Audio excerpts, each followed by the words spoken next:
Good afternoon, and thank you for joining us this afternoon. I am Marianne Williams, your host for the afternoon, and we welcome you to once again our MCC Community Outreach Update Show. This afternoon, we are very fortunate and pleased to have with us one of our panelists that will be taking place on February 22nd. Who are we and how did we get here? Our panelist member today is none other than Mrs. Rillastine Wilkins, and most of you know her. For Rillastine was mayor for Muskegon Heights for 8 years and councilwoman for 25, a total of 33 service years in the Muskegon Heights area. What an accolade. Wonderful. Thank you for your service. Oh, thank you, Mary. And thank you for being here with us today. When we encountered this endeavor and embarked upon this journey to bring Black History Month activities to MCC, my mind fell on you first. Oh, really? Because I know as a long-time Muskegonite, if we ever wanted to know anything about our history in Muskegon, you would know the answer for us. And so we're pleased that you agreed to be one of the panelists that will discuss and answer questions from our audience about Muskegon. When you've been here for such a long time, then you just know the times and know what things were like. And we're pleased. So I wanted to give an opportunity today to you to share with us exactly what does Black history mean to you? Black history really means learning from the past, because you look at things and you say, is that the way it was? Did it get any better? Did it get any worse? And from my experience, when I first came here, just fresh out of high school, you look at it, it has improved, because I always thought of the North as being the promised land. Yes. It had equal opportunity, and I came from Oklahoma, and Oklahoma wasn't that old as a state, but it had its problems. And fortunately, I lived in a town that, in Oklahoma, there are Black towns that were developed to self-govern themselves, and there's about 21 of them in Oklahoma. Wow. And I lived in one of the towns, so we never saw white people in abundance. When white people came into our town, it was like Black people going to towns where white people have never seen any Black people. It was self-governed. We had our own municipality. We had everything to sustain us in this little town. Population was only 500, but we had institutions there. We had an orphan home there. Wow. We had a mental institution, a blind school, a nursery for the kids, and those were the things for those children. As a matter of fact, when I was a kid,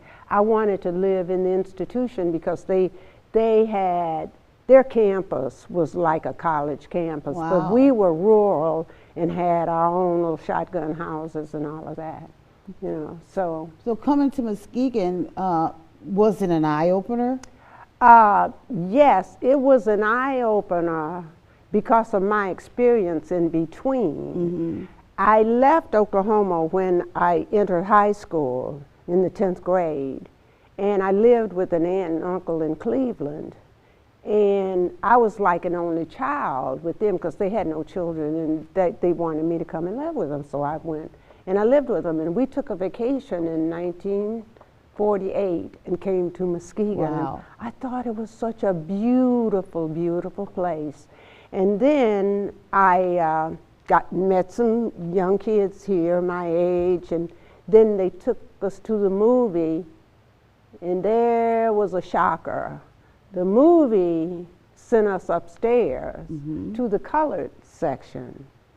And this was surprising to me because I'd always thought the North was where the freedom was and it was everything. But it was the same thing as it was in the little town in Oklahoma that I experienced. Yes, and so that brings us to the movie that we're showing on the 15th of February. We're showing Up from the Bottoms. Right. And I believe you are in that movie as well, talking about the accounts of what happened in Muskegon and how we've gotten this far, what transpired during those early years of migration. And so we are very proud to have you as one of the historians that we can still tap into to get that information. And a lot of our young people don't know that when you look at the grassroots of what you had to go through so that we could have things today. I'm not as young as some, and I'm not as old as other, but I was raised in the South. So until you've walked in our shoes, you can't really understand what it was like. So I appreciate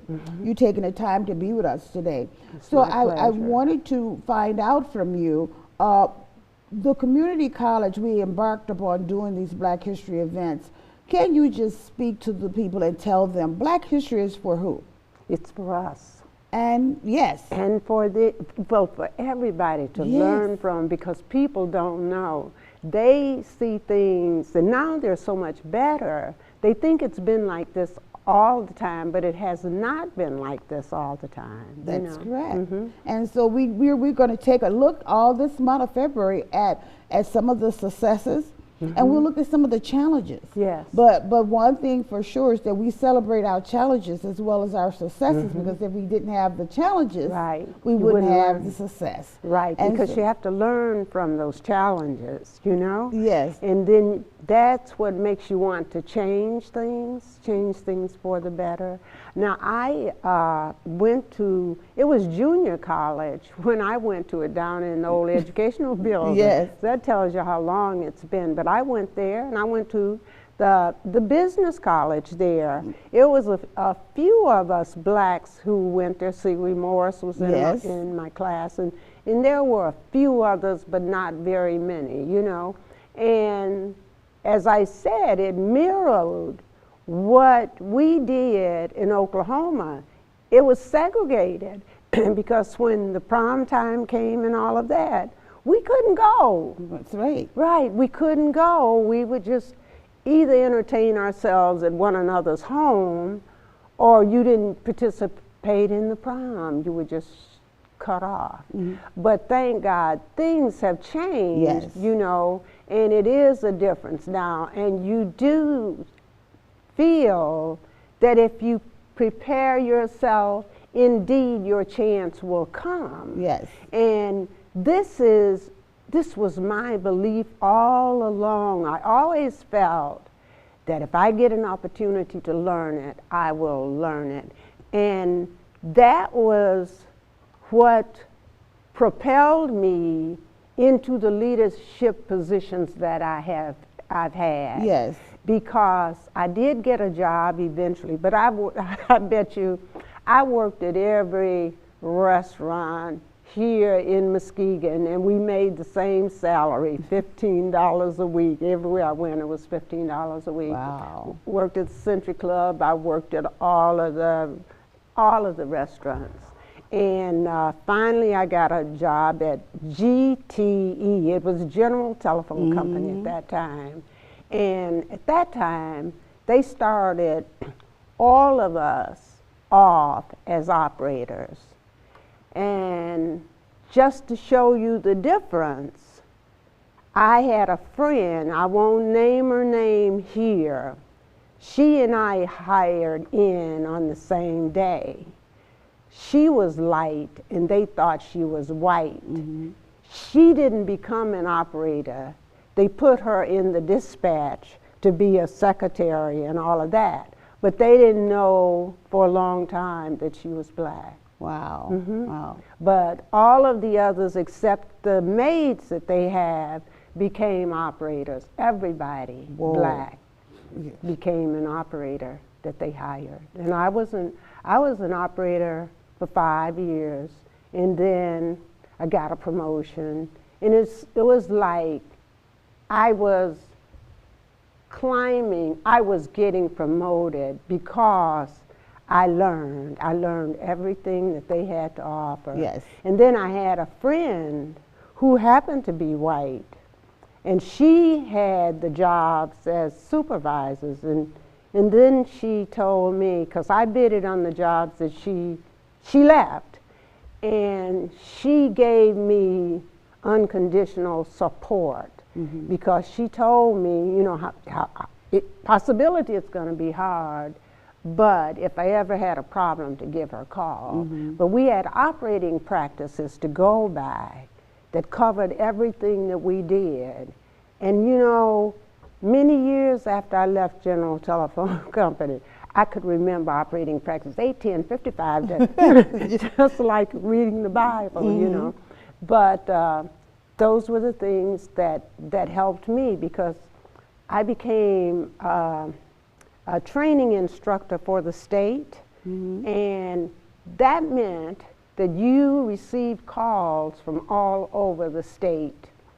And she told me, she said, when they call you, don't answer them off the top of your head, because you cannot afford to make a mistake.